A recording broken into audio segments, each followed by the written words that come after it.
Temu Drone Review E88 looks tempting, but I would not treat the main Temu photo as proof by itself. This keyword has a strong buyer signal, so the important part is filtering hype from real proof. For this trust comparison item, I would check 3 things before buying. First, whether the listing shows the real size and material.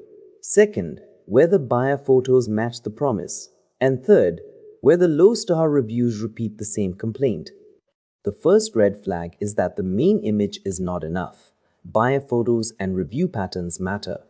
The second one is that low price only matters if the listing proves size, material, and reliability. If those show up more than once, the low price stops being the main point. The clean buyer test is this. If the review photos prove the exact use case, it can still be interesting. If the listing only has polished images and vague claims, I would wait or compare it against an Amazon listing with clearer reviews. My verdict is better than expected, but only after checking real buyer photos first. Based on the listing and review signals, not a hands-on test, I would only buy it if the product page clears those checks. Comment the next Temu product you want checked, and I will run the same buyer research filter before you waste money on it.